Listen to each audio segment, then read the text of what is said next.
Places of worship act भी जब बना था तो उसका whole hearted welcome Muslim community ने नहीं किया, क्योंकि हमारी उस वक्त शिकायत ये थी कि इसमें बाबरी मस्जिद शामिल करो। अब हम कह रहे हैं कि वो एक्ट पूरी तरह लागू करो। कोई कानून चाहे दस्तूर हिंद हो is not written in stone. Constitution की भी तरमीम हो सकती है, अमेंडमेंट हो सकता है, ये तो एक ऑर्डिनरी लॉ।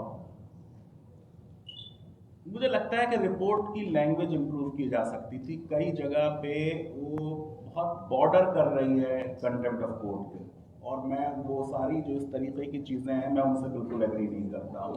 हमको थोड़ा उसको डाइल्यूट करके एक एकेडमिक क्रिटिक सुप्रीम कोर्ट के जजमेंट्स का देना चाहिए, ना कि हम कह दें कि साहब कोर्ट ने एब्जॉर्व कर लिया है हिंदुत्व का लॉजिक और वो पॉलिटिकल नरेटिव पे चले गए हैं और वो मुस्लिम आइडेंटिटी के खिलाफ हो गए हैं। ये इस तरीके के बहुत ही स्वीपिंग स्टेटमेंट्स को कोर्ट में डिफेंड करना भी मुश्किल होगा। बेहतर ये होगा कि हम इसका दूसरा एडिशन निकालें और इस तरह की चीज़ें जो हैं उसमें से हटा दें तो बेहतर है।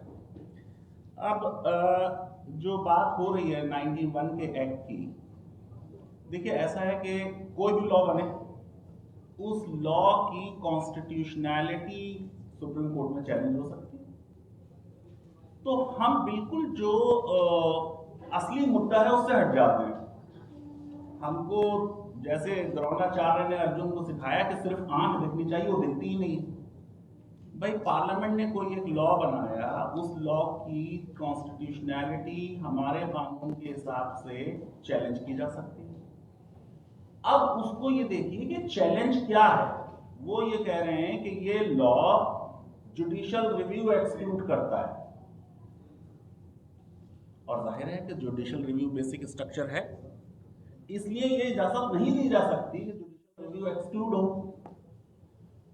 मैं बिल्कुल इस बात से मुत्तफिक हूं कि जो ओरल ऑब्जर्वेशंस उस पर आ गई वो नंबर एक तो गैर जरूरी थी, नंबर दो अब खुद जस्टिस चंद्रचूड़ ने मान लिया एक इंटरव्यू में कि भाई मैंने तो ओरल ऑब्जर्वेशन दी थी और वो तो जजमेंट का हिस्सा नहीं है।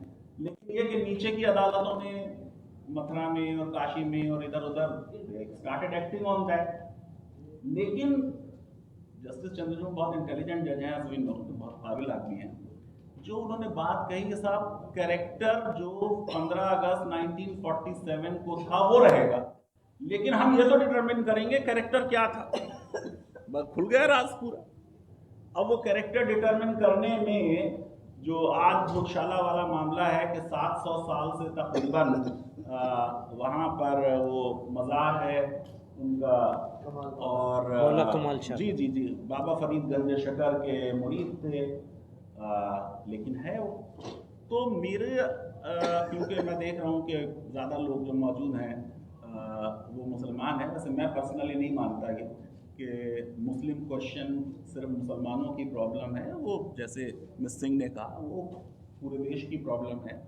बेसिकली एज सिटीज़न हमारी बात होनी चाहिए, लेकिन एज्यूमिंग के हम जो डिस्कस कर रहे हैं वो मुसलमानों का मुद्दा डिस्कस कर रहे हैं। मुसलमानों का मुद्दा मेरे ख्याल से अब मस्जिद नहीं है। जब अब्राहा ने अटैक किया काबे पे, वो तो कुरान में दर्ज है, हिस्टोरिकल फैक्ट, तो हज़रत अब्दुल मुत्तलिब उनके पास चले गए कि तुम्हारी फ़ौज के लोगों ने हमारी ये बकरियाँ ले ली हैं, हमारी बकरियाँ वापस कर दो। उसने कहा आप कैसे इंचार्ज हैं, मुतवल्ली हैं काबे के, कि काबा में जाने जा रहा हूँ, आप काबे की फिक्र नहीं कर रहे हैं और आपको अपनी बकरियां चाहिए। उनका भाई बकरियां मेरी हैं, वो मुझे दे दो, जो काबा जिसका होगा वो निपट लेगा। लेकिन हमने तरह तरह के शेर बना दिए हैं, अपने काबे की हिफाजत तुम्हें खुद करनी है, अब अबाबीलों का लश्कर नहीं आने वाला। एक तो ये वैसे गलत है, नाउमीदी है इसमें, जो कुफ्र है मौलाना बताएंगे। और दूसरे ये कि ऐसा लग रहा है कि अल्लाह ताला की पावर कुछ कम हो गई है 2026 तक, कि उनकी अब वो नहीं भेज सकते, वो भेज सकते हैं लश्कर, ऐसा नहीं है। मुसलमानों को बचाए। मस्जिदें तो पल भर में बन जाती हैं, ईमान की हरारत होनी चाहिए। मस्जिद बनने से क्या है, और बहुत हैं, इनफ हैं, और ज़्यादा बन जाएंगी, और क्योंकि मुश्किल हो गया है अब बनना। लेकिन ये कि उसमें कई राउंड नमाज हो सकती है। जो मुसलमानों के राइट्स हैं दस्तूर हिंद के तहत, उन राइट्स का प्रिजर्वेशन होना चाहिए। रिपोर्ट में कहीं आ गया कि साहब वो टाइटल था और टाइटल के लिए ये 4 आर्गूमेंट थे। ये बात फैक्चुअली सही नहीं है। टाइटल तो मांगा ही नहीं आपने, आप तो पोजीशन मांग रहे थे, आपने टाइटल मांगा ही नहीं। आपकी रिकॉर्ड कीपिंग इतनी वीक थी कि हम वक्फ बाय यूजर नहीं साबित कर पाए। और वक्फ बाय यूजर इसलिए साबित नहीं हुआ कि उन्होंने ये कहा, सही या गलत उसमें जजमेंट में बहुत से क्रिटिसिज्म है उसके, वो सारे एकेडमिक क्रिटिसिज्म जो है वो बिल्कुल सही है, इसमें कोई दो राय नहीं।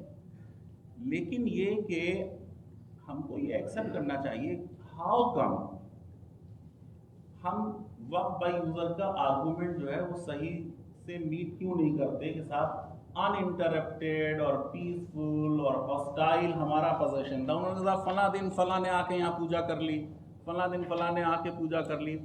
अगर ये लॉ बन जाए तो वक्फ बाय यूजर क्या पूरा जो एडवर्स पोजीशन का डॉक्ट्रिन है वो खत्म हो जाएगा। और इवेंचुअली वक्फ बाय यूजर का आपने देखा कि वक्त में क्या हुआ हो, तो फिर हमने लिखा भी और जेपीसी में हम गए भी, वहाँ मैंने जोर से कहा, मैंने कहा भाई ये लॉ तो प्रोस्पेक्टिव नहीं है, अब तक जितने वक्त हो गए या वक्त बाय यूजर है वो तो प्रोटेक्ट होंगे, आज से जो होगा वो तब आपके ऊपर ये लॉ लगेगा। तो मुझे ये लगता है कि जितनी भी हमारी मसाजिद हैं उनका प्रॉपर हमारे पेपर्स डॉक्यूमेंटेशन हम करें, वो डॉक्यूमेंटेशन हमारा जो है वो उतना सही नहीं है। दूसरी चीज़ ये कि बाबरी मस्जिद मुसलमानों को ये समझना चाहिए, अब तो जजमेंट है, अच्छा है बुरा है आप कुछ कहिए, that is the law of the land, article 141 है कंट्री का। अब बाबरी मस्जिद के केस में तो हिस्टोरिकल एविडेंस थी ही नहीं, और कोर्ट ने भी ये बात मानी, एएसआई भी ये नहीं साबित कर पाई और कोर्ट ने रिकॉर्ड भी किया। मैं समझता हूं कि बाबरी मस्जिद में तो मुसलमानों की बहुत बड़ी जीत हुई है। सबसे बड़ी नरेटिव मुसलमानों के अगेंस्ट ये थी कि एक राम टेम्पल डिस्ट्रॉय करके बाबरी मस्जिद बनाई गई। मैंने हिंदू में लिखा था, 8 पॉइंट्स मैंने दिए कि ये 8 पॉइंट्स तो मुसलमानों के फेवर में डिसाइड हुए हैं। सबसे बड़ा पॉइंट तो ये हुआ है कि राम टेम्पल नहीं डिमोलिश हुआ, किसी संस्कृत इंस्क्रिप्शन में है ही नहीं, 18वीं सदी से पहले किसी ने लिखा ही नहीं कि यहाँ कोई बहुत ग्रैंड राम टेम्पल था। ये चीजें ही बहुत बाद में हुई। लेकिन और जगह जैसे काशी है या मथुरा है, हिस्टोरिकली जो है वो सामने दिख भी रहा है आपको। तो मुस्लिम कम्युनिटी को चेंज सर्कमस्टांसेस में ये तय करना चाहिए कि जो कंटेंशियस इस तरह की मॉस्क हैं उनमें out of court, outside the court arbitration या मीडिएशन के जरिए कोई ऐसा ब्यूटी है। हम लोगों ने ये उस वक्त ये कहा कि जमीन में से लेके आसमान तक और तहत सिरा से 7वें आसमान तक एक बार मस्जिद हो गई तो मस्जिद ही रहेगी। ये तो कितनी जगह नहीं होता है। एक बार जब डिमोलिशन हो गया था तो हमारे लिए तो जगह उतनी वो नहीं रह गई थी है। देयर वॉज अ पॉसिबिलिटी कि हम उस वक्त वो करते, और अली मियां ने लिखी है ये बात कि बाबरी मस्जिद एक्शन कमेटी का बहुत बढ़िया एटीट्यूड था। तो जब आप एक इस तरीके की सिचुएशन में रह रहे हैं तो उसमें एक रियलिटी चेक भी होना चाहिए, और उस रियलिटी चेक में आपके और बहुत सी मस्जिदें शायद बच सकती हैं। आज बहुत ही वीक पोजीशन है, एक के बाद एक जजमेंट, एक के बाद एक। अब जैसे संभल का ही केस है, उस केस में कोई दम ही नहीं है, उसमें जज बेचारा खुद जाकर देख चुका, रिकॉर्ड कर चुका, उसने एक फैसला दे दिया मुरादाबाद की कोर्ट में, फिर उसकी अपील हो गई हाई कोर्ट में, अपील में वो कंफर्म हो गया, उसके बाद भी खोल दिया उसने केस। बताइए नए जज ने, रेस जुडिकेटा नहीं माना गया। अब इसकी तो कोई हल ही नहीं है। वो कह रहे हैं कि साहब इनर कोर्टयार्ड के बारे में नहीं था, वो आउटर कोर्टयार्ड के बारे में था। तो वो जो ड्यूबियस ट्रैवलर है जिसके बारे में खुद जजमेंट में भी खैर कई चीज़ें नोट की हैं कि साहब उसको बताइए, वो कह रहा है औरंगजेब ने बनवाई बाबरी मस्जिद, आप उसको रिलाई कर रहे हैं। हिंदू भी नमाज पढ़ते, हिंदू भी पूजा करते थे, मुसलमान भी, तो उससे उसके रिकॉर्ड से ये क्यों नहीं टेस्ट किया गया कि कहाँ पढ़ते थे?